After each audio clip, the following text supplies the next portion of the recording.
Bishalgarh bypass ছিনতাইকাণ্ডে বেসামাল police. পরিস্থিতি সামাল দিতে যাকে তাকে তুলে নিয়ে আসা হচ্ছে থানায়। অন্যদিকে মাঝরাতে রাস্তায় বেরিয়ে দুষ্কৃতীদের হুঁশিয়ারি দিলেন বিধায়ক। বিশালগড় বাইপাসের ছিনতাই যেন নিত্যদিনের ঘটনা। বেশ কিছুদিন আগে এক মুড়ির গাড়ির চালকের কাছ থেকে প্রায় 2.5 লক্ষ টাকা ছিনিয়ে নিয়ে যায় ছিনতাইকারীরা। অভিযোগ ওঠে স্থানীয় কিছু যুবকের বিরুদ্ধে। এর ফলস্বরূপ অভিযুক্তদের ধরতে গিয়ে নির্দোষ এক ব্যক্তি শুভঙ্কর দাসকে থানায় তুলে আনে পুলিশ। এরপরেই স্থানীয়রা থানা ঘেরাও করে এবং দাবি তোলেন শুভঙ্করকে ছেড়ে দেওয়ার জন্য।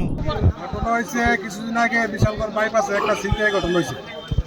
এই ছিনতাই ঘটনা হওয়ার পরে যারা নামে এফআইআর করছে থানা, ঠিক আছে, যে লোকটা ছিনতাইবাজ হয়েছে এই লোকটিকে অ্যারেস্ট না করে একজন সাধারণ মানুষে এমন নেশা করে যাইতে আসতে পারি হেরোইন দইরা ফাঁসাই দিছে, ফাঁসাই এই কেসের ভিতরে ফাঁসাই দিছে।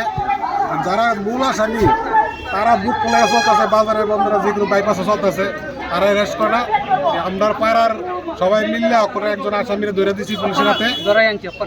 এদিকে প্রথমবারের মতো বুধবার রাতে বিশালগড় বাইপাস সংলগ্ন অঞ্চল ঘুরে দেখলেন বিধায়ক সুশান্ত দেব। পাশাপাশি হুঁশিয়ারি দিলেন সমস্ত রকম বেআইনি কার্যকলাপ বন্ধ করার জন্য। পরপর এতগুলো ঘটনার পর কালকেই প্রথম তিনি সদল বলে এলাকা পরিদর্শনে গেলেন।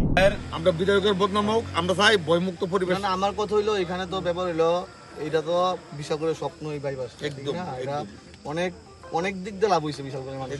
এবার কিছু লোকের লেগিয়া মানুষ হয়রানি হইব, মানুষ বদনাম হয়, মানুষ ভয় আইতো না কি তারে ভাই কেটে এটা এটা এটা ফার্স্ট হয়ে যাইতো না, এটা মাইনে নিতাম না। হ্যাঁ যে হোক ঠিক আছে।